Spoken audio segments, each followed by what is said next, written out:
Hello and welcome to the Divorce to Bliss podcast. Here you will learn all things related to healing from divorce, mind, body, and spirit, so you can create a beautiful new life filled with happiness. I'm Rachel Ruby, author of Divorce to Bliss, divorce coach, speaker, and attorney, and I'm so glad you found me here.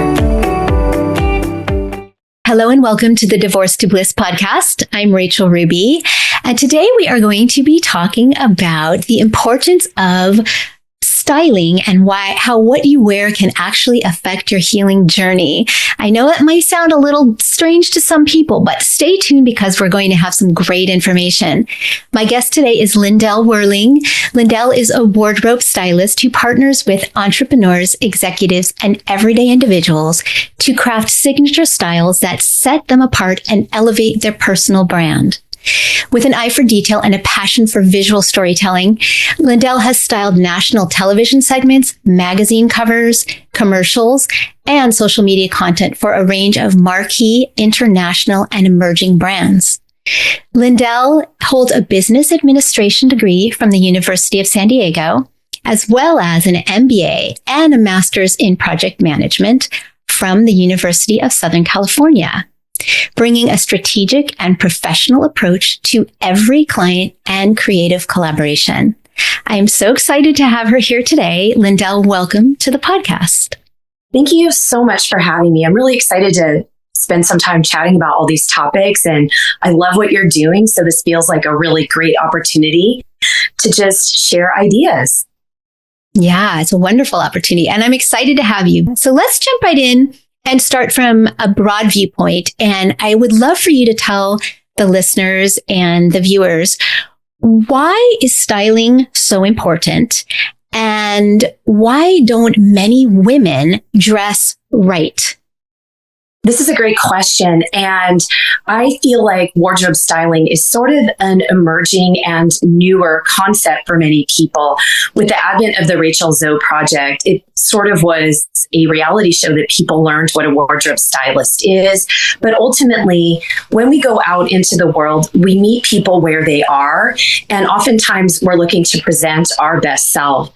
With the advent of social media, it's become even more important because images and video never go away. So presenting your best self, it helps your confidence. It helps you exude credibility, especially if you are professional. And ultimately, when people see us and meet us and interact with us, our clothing provides visual cues to our intellect, our education level, our confidence, again, our credibility, which is really important in certain professions. And ultimately, it tells them how much do we value ourselves and what is it that we feel about ourselves when we are in that outside world. That sounds phenomenal, and a lot of empowerment concepts you mentioned there. So I love that. Let's talk about the different effects of appearance on healing in particular within the self, and also, like you already mentioned, appearance, the impact of appearance on others and how we can use that as a tool to help us. This is a really interesting question because I think that we meet people where we are on our journey.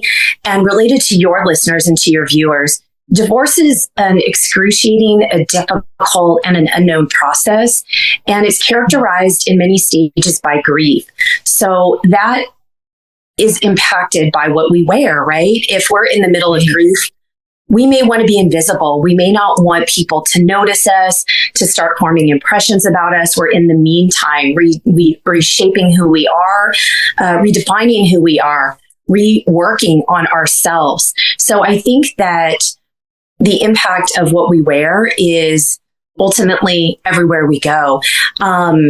I know for myself, if I go into Home Depot and I've asked for help and I look kind of like someone who is not pulled together, it's impacted how people treat me. So not to diverge totally from where we started, but the impact of what you wear is one that the interaction that we have with other people, they are judging, even if they don't think that they are judging. The human mind does that. It's evolutionary from ancient times. We needed to run from dinosaurs in danger to now we go out into the world and people want to know who we are. in certain cultures, even when you are getting to know people, they will ask you, what are your qualifications? And they judge based on that, how much they want to invest in you, how much they want to learn from you. What is the credibility of the ideas that you are sharing with them? And even in situations where you're making first impressions, they last for a very, very long time. And that is proven scientifically. So it's very relevant. It is also very important. And unfortunately, sometimes people don't prioritize it. And that may be because they're in a period where going through divorce, it's so catastrophic. It can be so frightening that they feel I'm not worthy of investing in myself and my appearance. I need to prioritize my children. I need to fix what was broken. I need to heal from what just has happened. To this doesn't matter what I'm doing today and what I look like today. Down the road, it may matter, but right now I want to be invisible. I don't want people to think that I'm putting an emphasis on myself when this is going on and I'm restructuring my family. Yeah. And that's so very true and well said. And I speak with a lot of women who, or men and women, but a lot of women mostly who feel that way. And they feel like if I'm going to run out to the store to get a carton of milk for my kids, why should I put on makeup and take off these baggy sweatpants? And, but I love the idea of how you said you make a first impression. And I too have seen throughout my entire life the difference, of how I'm treated depending on what I look like, what I'm wearing, which in a way, it's sad that we do that as a society, but it's a fact. It's reality. So if I am dressed nicely, someone's going to open a door for me. If I walk somewhere in my sweatpants and no makeup and my hair up in a messy bun, that might not happen.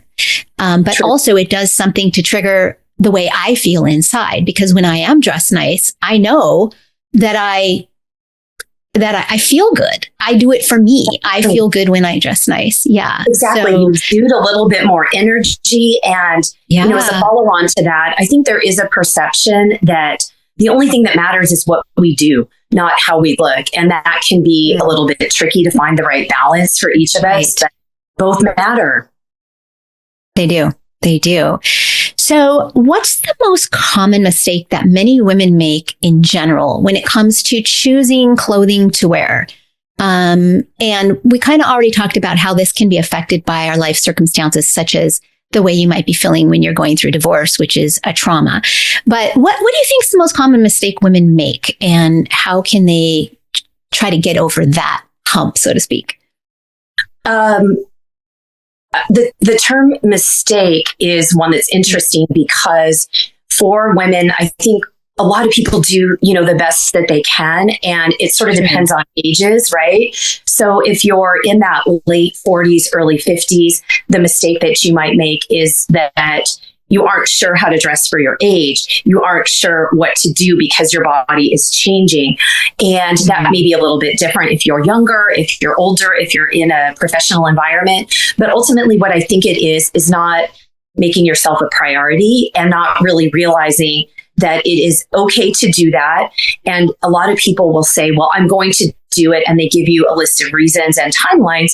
But I think you should dress for the body, the age, and the station in life that you are in now. There's nothing wrong with not being at whatever weight or age you wish you were at. Just taking a look in the mirror and saying, these items do not serve me. These things were purchased and they shouldn't be worn. They won't be worn. Moving on from them and looking at what you have and saying, these are the best pieces I can put together for daily, for career, for interacting with children that I'm supporting at a sporting event, and just really doing the best you can, looking in the mirror and saying, I've done what I can do to be the best person that I am today for all the reasons that we talked about, feeling good about yourself and feeling good when you are emerging into that outside world. Yeah. And I love the fact that because I think so many women, especially again at this time when they are feeling whatever emotions they're feeling, a lot of negativity, fear, sadness, insert adjective, when they're feeling all these things, it's hard to think about, like you said, what should I be wearing? And it's hard to maybe even care. So I like the idea that there are people like you who can you go to someone's house and look through their wardrobe with them and kind of help them figure out what they have already that might be wonderful for them to wear. It might highlight certain aspects of their eyes or their skin or whatever it may be, and just kind of teach them how to pick clothing moving forward. Yes. And I do that. And most stylists do the closet clean out. And it's a really great way to establish rapport with a client, to see what it is that they like, what brands, what colors, what styles, and then kind of understand and delve into why they chose a certain thing, why they wear a certain thing, why they might be resistant to a certain type of thing. And color is a big one. People will use a self-limiting belief, like, I don't like the way this part of my body looks. It's often the arms, or I'm too short, I'm too old, I'm not enough this, I'm not enough that. And so the range of available options may be something that they have limited, or they may stick with something that they just honestly don't know is not as flattering as another item could be. And retail is hard. It's not fun to go shopping. You really have to know, what is the budget? What is the level of investment, long term I want to make in pieces. And all of that can feel very overwhelming, especially amidst a very busy life, trying to be a mother, a friend, a daughter, a neighbor, an employee, and working on self-care and self-elevation. Yeah. Yeah. You mentioned color. So let's talk about this for a bit, because I think it's fascinating. And a lot of women will tend to buy a lot of black clothing. I'm guilty of that too. But I am aware when I wear black, for example, if I'm wearing black pants, I will try to pair it with a colorful top, right? Or if I'm wearing a black dress, I will try to put a throw on it and maybe some shoes that bring in some color. Because, black is okay, right? At some points. But tell us what are the rules, or maybe not rules, but what do we need to know about color versus black? Sure. Each of us have a color palette that's going to be most flattering, fun for us to wear. And ultimately, it is kind of depending on our hair color, our facial, skin color, and all of that. And when we go out into the world seasonally, there might not be that ideal color for us. So black is always there, and people choose it a lot, and it's safe. It's elongating, it's slenderizing, it's sophisticated. And there is even the term, the little black dress. So people see it as, I think, a safe place to go. You don't have to create an outfit. Everything black and it matches. But at the same time, I do think that people enjoy seeing the color. People enjoy seeing a kind of expression of our personality and who we are, the people that love us, the people that are around us when we wear color. I'm guilty of it too. I have so many black blazers, and oftentimes I will ask, guess how many I have. But I do think the truth is that adding color, adding your own personality, adding your own twist to it makes it totally fine to do that.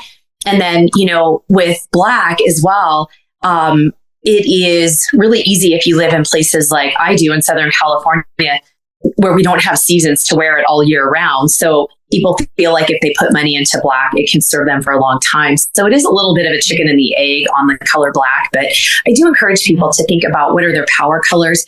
If it's a female entrepreneur, what are your brand colors? Or what are the things that make you, you?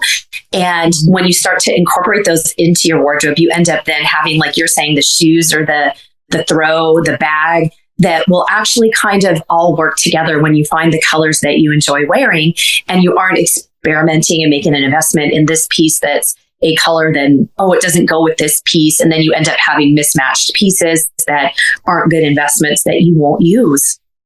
Yeah. So how does one know what their correct colors are? When you said everyone has a palette, and if they have you to help them, you can help them to be aware. But is there a way to know? Like, I know, for example, I cannot wear yellow. Yellow makes me look sick. Like, I'm physically sick because I have a lot of yellow in my skin. So it doesn't work. My daughter, on the other hand, looks beautiful in yellow. So how do you know what your palette is? I think some of it is sense, right? But what if you're just starting this journey and you want to change the way that you appear on the outside to everybody? Yeah, absolutely. That is a challenge, right? As we go through the journey, I'm really bad in the kitchen. I need a recipe. I'm not real good with creativity, and I don't enjoy it. So that's what I have is, when I'm going to cook, I have to plan. I have to get out a recipe and make sure I follow it and use the steps that are there. Because if I forget one thing, obviously the end result is not going to be great. So that's, I think, the struggle that people would face. Like, how do I even know where to begin? And it might be a little bit easier than trying to figure this framework out on your own by thinking about what colors do I actually like. And there are many colors like royal blue, teal, the colors that tend to be brighter jewel tones that pull in the primary colors, like purple. It's the red and it's the blue and it creates purple. And because it doesn't have a lot of grays, it doesn't have a lot of muted tones in it. Those tend to look really nice on people generally. And that's an easy way to approach it, is to go to the mainstream jewel tone colors.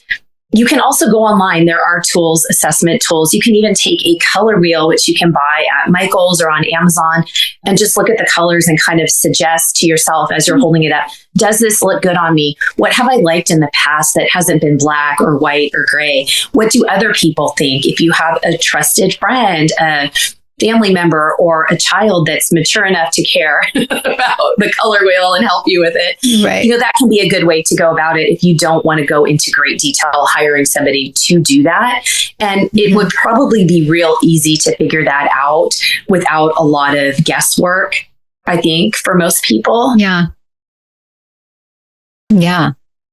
Okay. So there are tools available out there, which is nice. Yeah, definitely. If somebody can't have you come and help them. But yeah, I love the idea of, doing a consultation with you and kind of knowing what to be looking for moving forward, which will complement your skin and your hair and your eyes and your, like you said, know your power colors and all of that. So my power colors are red and purple. So ironically enough, I know you mentioned the jewel tones, but yeah. So, okay.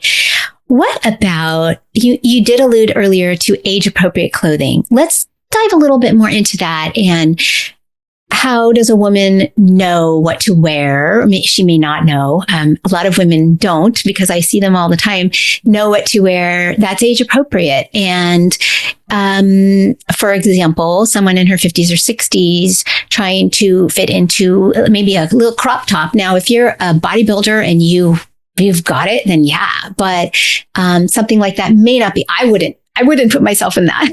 So how does someone know that? How do they know what is appropriate? Right. There is a movement now, which I think is good. There's two sides to every coin, to really celebrate body positivity. Yeah, and sure. I think that's important. I think we want women to feel valued. I think we want them to know that their intellect, their emotions, the person that they are in the inside is just as important as what they look like on the outside. The other side of that coin has been, I think, a little bit of you do you kind of vibes out there. And what can be tricky is you don't want to have a perception of being too promiscuous, being too out of touch with your age. And again, all of that judgment coming back like, okay, I'm trying to listen to your ideas. I'm trying to work with you in a business setting, or, just in general, you are out in the world interacting and people are detracted by all these other great qualities you have because of the crop top or because too much skin is showing. It isn't fair, but it is true. This is proven scientifically that people, again, they do judge. And the thing that is most shocking to me in some ways is that they show women are more harsh judging other women than men are at judging women and judging other men. So that's another thing that can help is if we want to portray ourselves as being a competent, intelligent, effective, efficient person in a capacity that is dressed appropriately, that is so much easier to convey than if we have maybe too much skin showing and it's a detraction. There's obviously very extreme cases where people are dressed too conservatively and you think, oh my gosh, you can actually not wear sleeves every single day of the year. Or there's cases where you're thinking, this is borderline too little clothing. Like, can you put more clothing on? And so you see it all out there. And in general, I think that the crop tops that are very in right now and the clothes with the cutouts, those probably will not be here much longer. And I do kind of tell people when and if they do have those items that it just depends on the age and certainly Yeah. what they are thinking about and feeling like when they wear it. And oftentimes just asking the open-ended questions like, when you wear this, what kind of events are you going to? And if they tell me something like, well, I'm going here and it's the beach and I'm going to work out, that's totally fine. But if they are interacting with clients, the type of business that they are in, if they are investing money for a client, administering advice that pertains to health, things like that, you have to be dressed appropriately. Again, it may not be fair. It may not be something that we feel like we want to abide by, but it ultimately is the truth. And life is easier when we deal with reality and the truth, especially when it pertains to the clothing that we wear. Yeah. Well, you really summed that up beautifully because yes, it is tricky because I don't want to ever discourage someone from wearing what they feel comfortable in and what they want to wear. But like you mentioned, if you're going into a business meeting, you're probably going to want to dress differently, say, than if you're going to the gym. I mean, yeah, I go to the gym wearing what everybody else wears, right? And for the most part, so it's a different scenario. And I think it's great that there is so much focus on real women and real bodies because growing up for me, it was always, the tall, skinny stick figure that, we all aspired to be, right? The Kate Moss. Exactly. And then in time, it was, oh, she has a butt. Let's honor that. Let's say, oh, it's okay to have a butt. And now I love that those things are, okay in the norm now. And I love that Dove and other companies do show plus size women and women of all shapes and sizes. And I do love that a lot of very high end companies are not, messing with their photos so much, to get rid of all the blemishes or there's a model who has a lot of freckles and I love all that. I think we're headed in the right direction.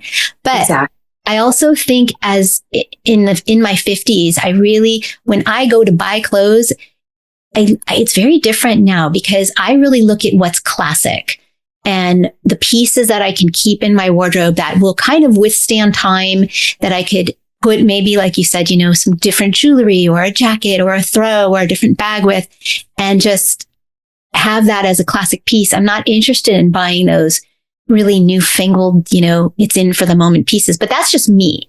But that brings me to another question. I was wondering, can you talk a little bit about patterns? And a lot of women, I think, especially as we get older, tend to like patterns more. I mean, I see them more. So talk a little bit about that and how, I don't know, whatever is important to discuss about patterns. Yeah. Yeah. And it can be a journey too. So when I was younger, I went to Catholic school and had to wear a uniform for a very long time. So I just was resistant to wearing plaid. And that's now something I enjoy wearing. It's a very classic sort of pattern, and it can be fun to reintroduce that at certain aspects of time. Patterns are great because what you want when you are getting dressed is for the piece that you're wearing to do the work for you. In a very short description of what wardrobe styling is, you want to find the right pieces so people feel good about themselves at the right price points. But you also want them to be flattering and essentially create an hourglass silhouette. So if you have the right prints, it will help you with that. And you put it on and it looks flattering and you feel really good, the best you possibly could, versus potentially other items. And I think that the classics, the polka dots, the prints, the stripes, all of that will always be around, the florals. You can also experiment with other things. There are certain designers and brands that if you see black and white and tweed, you think of Chanel. If you see, for example, like lots of busy florals, you might think of the Diane von Furstenberg wrap dresses, and all of those have a place and a time. And it's personal preference too. If you feel really comfortable, if you feel really excited putting something on that is more of the black, the white, the tweed, and you throw on the little accessories that make you feel Chanel or European, that is what is right for you. And that doesn't need to be a pattern. But then there are others that if you look at, all fashion comes from these high-end designers, this luxury market on the runways. And they channel all the other designers sort of that look. So you can find out, like, this is the brand that has the patterns that I tend to like season from season. and invest in those pieces.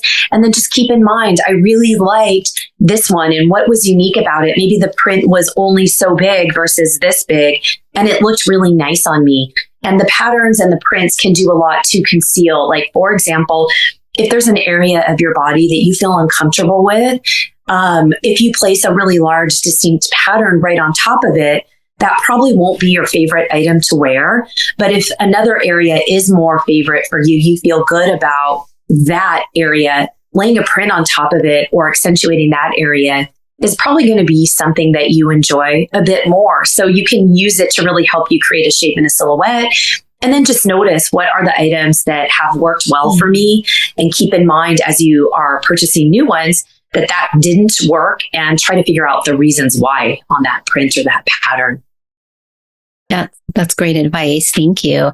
I think summing up from what you've been talking about during this podcast is that we want to learn to be authentic in what we wear, because when we dress authentically and we go out there into the world, we can attract things more so than we would if we're not being our authentic selves. So I love that you help women to figure out what this means. We've been talking a lot about women during this podcast and how to dress and how to know how to dress authentically. What about men who are going through divorce, and what kind of advice can you give to men, kind of in a nutshell? I'm sure you work with some men as well, but what can you tell us if you're a man and you're going through this process? What's important to know? I think in general, men are perceived by women and probably as themselves as being protectors, providers, and really going out into the world and taking that masculine energy, which is conquer, which is accomplish, which is being high achievers. And the idea of I have to worry about what I look like can feel really out of line with that.